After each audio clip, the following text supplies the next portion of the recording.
তিন নম্বর আল্লাহ রাব্বুল আলামিন এবার তাকে হুকুম করলেন, এবার তুমি এখন ঘোষণা দাও, তুমি এখন আজান দাও। ঘর নির্মাণ করা হওয়ার পরে তিন নম্বর আদেশ আল্লাহ রাব্বুল আলামিন দিলেন, হে ইব্রাহিম,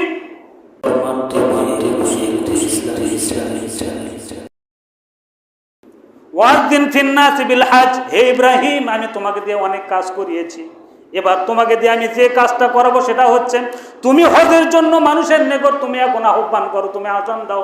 তখন বলছিলেন, হে আল্লাহ, এমন একটা জায়গায় আমি ঘর নির্মাণ করেছি, জনমানবহীন একটা জায়গা, যেখানে কোনো মানুষ নাই, এখানে আমি যদি এই ঘোষণাটা দেই তাহলে এটা মানুষ তো পাগল ছাড়া আর কিছু বলবে না। রব্বুল আলামিন, এখানে তো কোনো মানুষ নাই, আমি কিভাবে আর আমি যে মানে ঘোষণা দেবো সে ঘোষণা তারা কিভাবে শুনতে পারবে? আল্লাহ রাব্বুল আলামিন বললেন, ইব্রাহিম, তোমার দায়িত্ব হচ্ছে শুধু ঘোষণা দেওয়া, আর প্রত্যেক মুমিনের কানে পৌঁছা দেওয়ার দায়িত্ব আমি আল্লাহ রাব্বুল আলামিন নিয়েছি। বলুন সুবহানাল্লাহ। এখন শুধু বলতে পারেন যে ওই সময় যারা মুসলমান ছিল, ওই সময় যারা শুনেছে তাদের কাছেই কি, অথবা ওই যুগে যে যারা ছিল তাদের সারা বিশ্বে আল্লাহ পৌঁছে দিয়েছেন? না, যারা জন্মগ্রহণ করেনি তাদের কানে আল্লাহ পৌঁছে দেওয়ার দায়িত্ব আল্লাহ নিয়েছেন। আল্লাহ আজ থেকে 4500 বছর আগে ইব্রাহিম আলাইহিস সালাম দুনিয়াতে এসেছিলেন। আজকেও এবং আরো যদি কিয়ামত না হয়, কিয়ামত পূর্ব মুহূর্ত পর্যন্ত, তার মানে কিয়ামতের পূর্ব মুহূর্ত পর্যন্ত যতগুলি মানুষ আসবে, আজকেও যদি কোনো সন্তান জন্মগ্রহণ করে, ওই সন্তানের নসিবে যদি হজ থাকে, তাহলে ওই সন্তানের কানেও এই আওয়াজটা পৌঁছে দিয়েছেন কে? স্বয়ং রব্বুল আলামিন। যখন বললেন রব্বুল আলামিন কোনো মানুষ নেই, জনমানবহীন এমন একটা জায়গা, এখানে আমি ঘোষণা দেব, আমার ঘোষণা শুনবে কে? আল্লাহ বললেন, তোমার দায়িত্ব ঘোষণা দেওয়া, আর সকলের কানে পৌঁছে দেওয়ার দায়িত্ব আমার। আল্লাহ পৌঁছে দিয়েছেন, দিবেন। দায়িত্ব কে নিয়েছেন? স্বয়ং আল্লাহ দায়িত্ব নিয়েছেন, আল্লাহ এই দায়িত্ব পৌঁছে দেবে। বললাম আগামীকাল আরো 5-7 দিন পরেও যদি কোনো সন্তান জন্মগ্রহণ করে, তার কানেও পৌঁছে দিয়েছেন আল্লাহ। এই যে এখন 1 নম্বর প্রশ্ন, যে তিনি ঘোষণা দিলেন, ঘোষণা দেওয়ার পরে একজন যদি আহ্বান করে সেটা জবাব দিতে হয় কি হয় না? আমি যদি কাউকে ডাকি, এ আমার ভাই, আমি একজন নাম ধরে ডাকলাম, ভাই আব্দুল্লাহ, ভাই আব্দুল খালেক, আমি একজনকে যদি নাম ধরে ডাকি তাহলে তাকে জবাব দিতে হয় কি হয় না? অবশ্যই সে জবাব দেয়।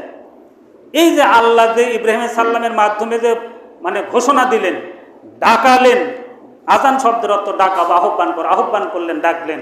এখন এই যে হাজী সাহেবরা যেটা বলছে, লাব্বাইক লাব্বাইক আল্লাহুম্মা লাব্বাইক, এই কথার সারমর্ম এখানে এভাবে এসেছে। আল্লাহ রাব্বুল আলামিন যখন ঘোষণা দিয়েছেন, আল্লাহ ইব্রাহিম আলাইহিস সালামকে দিয়ে যখন ঘোষণা দেওয়া হলো, ইব্রাহিম আলাইহিস সালাম যখন ঘোষণা দিলেন, আল্লাহ রাব্বুল আলামিন যখন পৌঁছে দিলেন, এই যে ওই ডাকটা কান পর্যন্ত এসেছে।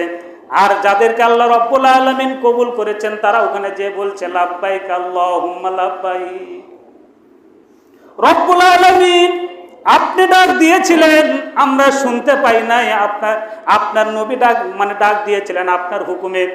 সেদিন আপনার এই আহ্বান আমাদের কানে আপনি পৌঁছে দিয়েছিলেন, আমরা কিন্তু উত্তর দিতে পারি নাই। আমাদের নবী আমাদেরকে শিখিয়ে দিলেন, ওখানে যে বলতে হবে লাব্বাইক লাব্বাইক আল্লাহুম্মা লাব্বাইক। রব্বুল আলামিন, আমরা হাজির, আপনার ডাকে আজকে আমরা হাজির। আজকে যারা হজ করতে গিয়েছেন তারা এই কথাই বলছেন, লাব্বাইক আল্লাহুম্মা লাব্বাইক লাব্বাইক লা শারীকা লাক লাব্বাইক ইন্নাল হামদা ওয়ান নি'মাতা লাকা ওয়াল মুলক লা শারীকা লাক। এই যে আহ্বান যখন করা হয়েছিল, এই আহ্বানের উত্তর হাজী সাহেবরা ওখানে যে দেন। সুবহানাল্লাহ, আল্লাহু আকবার। আল্লাহ কবে হুকুম করেছিলেন ইব্রাহিম আলাইহিস সালামকে ঘোষণা দেওয়ার জন্য? ওই ঘোষণা আমাদের কানে এসেছিল। আর আমাদেরকে আল্লাহ যাদেরকে কবুল করেছেন তারা যে এটাই বলছে, আল্লাহ রাসূল শিখিয়ে দিলেন, হে আমার উম্মতেরা, স্বয়ং রব তোমাদের কানে পৌঁছে দিয়েছিলেন। আজকে যখন তোমরা এখানে আসছো, এর উত্তর এইভাবে দিতে হবে। আমি ডাক দিলে যেমন আপনি উত্তর দেবেন, জি হুজুর কিছু বলছেন, উত্তর। আর হাজী সাহেব ওখানে যে এর উত্তর দিয়েন, যে লাব্বাইক, হে আল্লাহ আমি হাজির, আপনার ডাকে আজকে আমি হাজির, আজকে আপনার ডাকে আমি সাড়া দিয়েছি। এইভাবে হাজী সাহেবরা যখন বলে তখন বলা হচ্ছে যে তার এই বাক্যটা, তার এই কথাটা, তার এই সেন্টেন্সটা, এটা কি?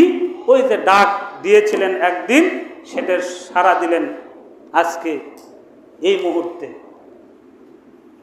আল্লাহ রাব্বুল আলামিন যাদেরকে সম্পদ দিয়েছেন, হজ করার মতো যাদের সম্পদ রয়েছে, আল্লাহ যেন তাদেরকে হজ করার তৌফিক দান করেন। আল্লাহুম্মা